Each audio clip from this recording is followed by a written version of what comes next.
Bonjour à toutes et à tous et bienvenue dans ce nouveau tutoriel Photoshop dans lequel aujourd'hui je vous invite à découvrir comment venir retravailler un fond d'une photographie que vous souhaiteriez avoir blanc et qui au moment de la prise de vue a pris une teinte un petit peu rougeâtre, un petit peu violette liée à la photo et liée aux éléments présents.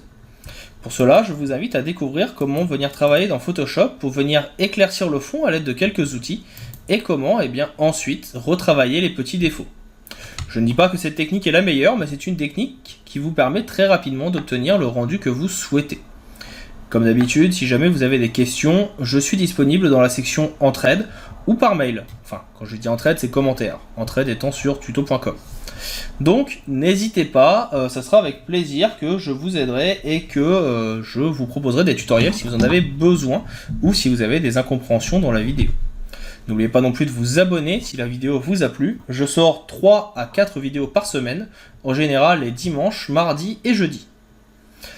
Je vous dis à tout de suite pour la suite du tutoriel dans les prochaines minutes de la vidéo.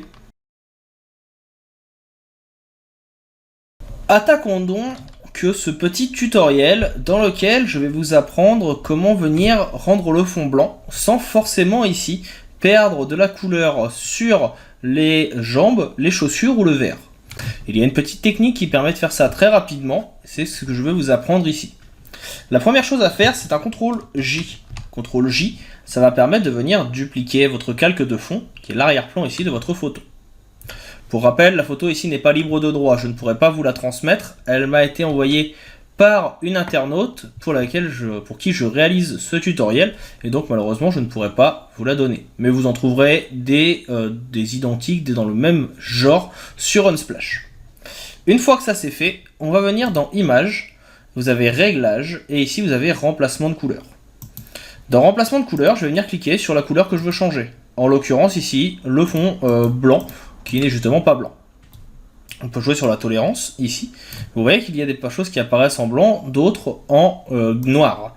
Ce qui apparaît en noir, c'est ce qui ne sera pas changé, tandis que ce qui apparaît en blanc, c'est ce qui sera changé.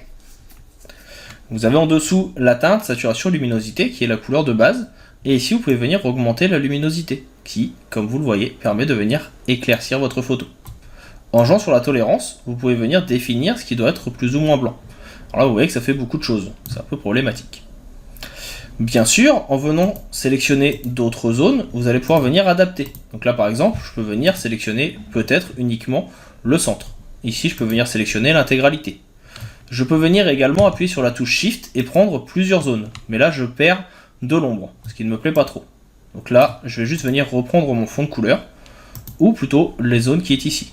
Donc là, vous voyez, de cette façon, je viens éclaircir. Malheureusement, je perds du détail sur le vert. Mais on va voir ça comment l'arranger dans quelques instants. Et donc là, je vais augmenter la luminosité et descendre la saturation pour avoir du vrai blanc et non plus quelque chose d'un petit peu rosé. Donc là, en jouant sur la luminosité, déjà vous récupérez du blanc qui sera plus intéressant. Je clique sur OK. À savoir, cette réalisation, c'est destructif. Vous ne pouvez pas revenir en arrière. Mais ici, vous avez vu que j'ai fait une duplication tout à l'heure. Ce n'est pas pour rien. Si maintenant je viens prendre ici un masque de fusion, le petit carré qui est ici, qui contient un cercle, et que je clique dessus. Si je prends maintenant mon pinceau, opacité 100%, mode normal, et avec du noir au-dessus, je vais pouvoir venir repeindre par exemple ici, sur ma chaussure, sur le collant, et ainsi récupérer la couleur de base. Là je le fais très rapidement pour pas que ça ne prenne des heures, mais vous voyez que déjà, avec et sans, je récupère la couleur que j'avais à la base. Je peux venir faire la même chose sur le vert. Donc ici, je vais venir réduire la taille de mon pinceau en appuyant sur la touche Alt. Et on va venir tout simplement repasser ici sur le vert. Bien sûr, pour que ce soit plus précis, il faudra le faire en plusieurs fois. Et surtout, pour que ce soit un peu plus intéressant, vous pouvez aussi jouer sur l'opacité. Ici, de cette façon, vous allez pouvoir récupérer des contours du vert. Vous pouvez zoomer, vous pouvez même venir baisser un petit peu l'opacité. Et de cette façon, vous récupérez, vous voyez, cette partie. Là, je remonte un petit peu l'opacité et on voit que je récupère des zones. Alors là, encore une fois, je le fais très vite. Là, j'appuie sur X pour repasser sur du blanc, pour que les endroits où j'ai un petit peu dépassé, avec une dureté un peu plus importante, une opacité un peu plus importante, je puisse refaire le contour et ainsi avoir mon vert qui soit toujours disponible. Donc ça, c'est une des possibilités. Si l'effet est trop présent, on vient baisser l'opacité du calque. Et de cette façon, on va toujours avoir un fond qui sera plus ou moins blanc, comme ceci. Donc vous voyez que ça peut vraiment permettre très rapidement de faire un effet. Là, je trouve que je l'ai fait un peu trop fort. Donc je vais recommencer, je vais faire juste rapidement mon CTRL J. Par contre, ce que je vais faire ici tout de suite, c'est que je vais venir faire une sélection de mes éléments. J'ai ici sélectionné un sujet qui va me sélectionner les chaussures. Là, je vais compléter ma sélection, qui va me sélectionner tout de suite le vert. Je peux venir zoomer pour avoir une sélection qui soit plus précise. Donc la sélection, vous avez juste à cliquer ici. Vous pouvez avoir quelque chose qui soit exactement comme vous le souhaitez. Et en fait, on va venir travailler ça en deux temps. D'abord notre fond, mais on ne travaillera ni notre vert, ni nos chaussures. Et ça, on viendra le faire dans un second temps. Donc là, vous voyez, très rapidement, vraiment, je viens uniquement sélectionner ce qui se trouve à l'extérieur de mes chaussures. Une fois que ça c'est fait, donc là j'ai bien mes chaussures et mon élément, d'ailleurs je vais sélectionner toute la chaussure, ça sera mieux.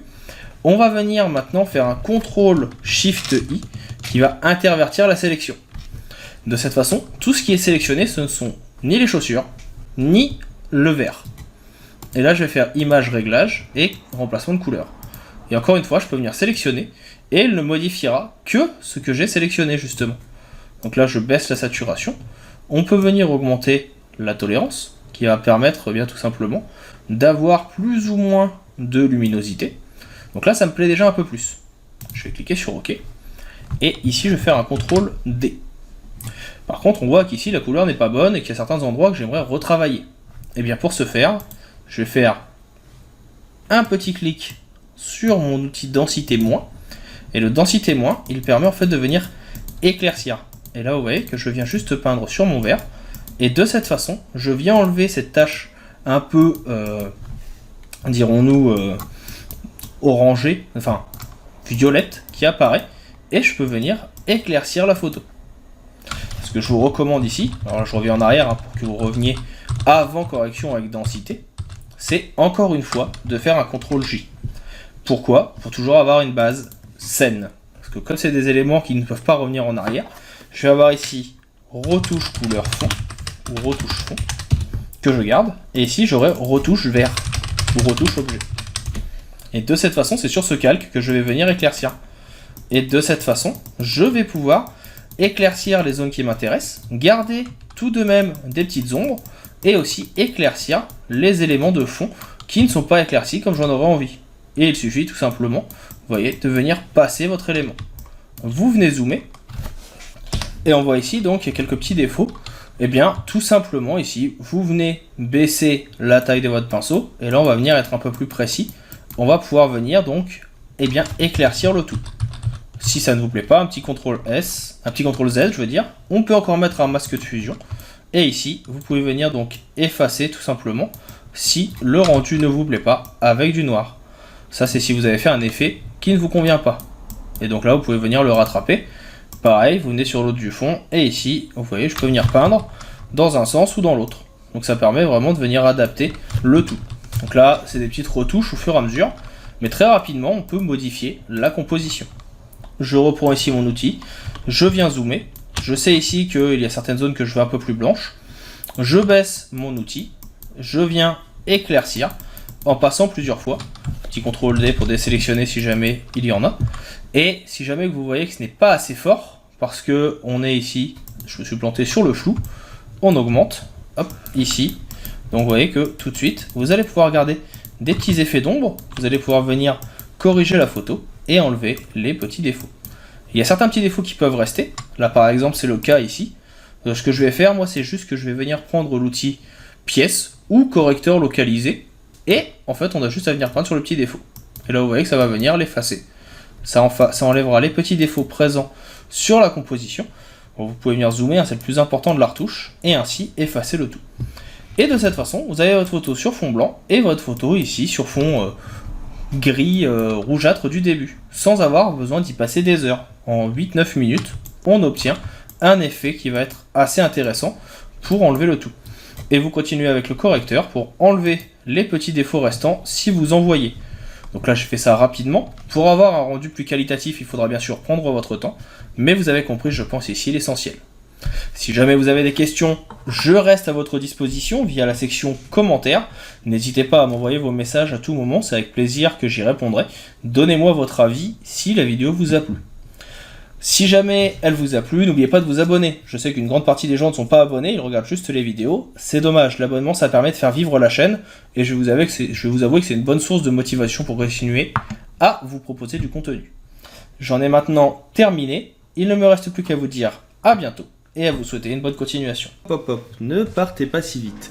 Vous avez aimé la vidéo, l'astuce que vous avez vue vous a plu et vous a permis de vous améliorer dans le logiciel que vous suivez, Photoshop, Illustrator, InDesign, Affinity Photo ou que sais-je encore. Vous souhaitez aller un petit peu plus loin dans la découverte de ces outils et comprendre au mieux leur fonctionnement, voire même vous personnaliser dans certains domaines, l'auto-entreprise, comment développer votre auto-entreprise par exemple avec Photoshop, comment vous améliorer si vous êtes développeur, comment l'utiliser la suite Adobe si vous êtes illustrateur ou que sais-je encore. Sachez que je propose également des vidéos sur tuto.com que vous pouvez retrouver avec le lien présent dans la description. Vous y retrouverez l'intégralité des vidéos gratuites du site, de la chaîne YouTube, mais également l'intégralité de mon catalogue de formations payantes. Il arrive régulièrement que je propose sur la chaîne YouTube, mais aussi sur les réseaux sociaux, des codes promo pour les avoir à moins cher, donc n'hésitez pas à les suivre pour pouvoir rester à l'affût des dernières nouvelles.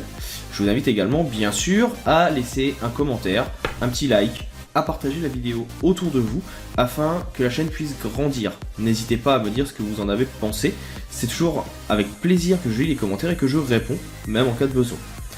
Je vous dis maintenant à bientôt pour d'autres tutoriels, pour d'autres ressources, pour d'autres outils liés au monde du graphisme ou du marketing. Je vous souhaite une bonne continuation et je vous dis à bientôt.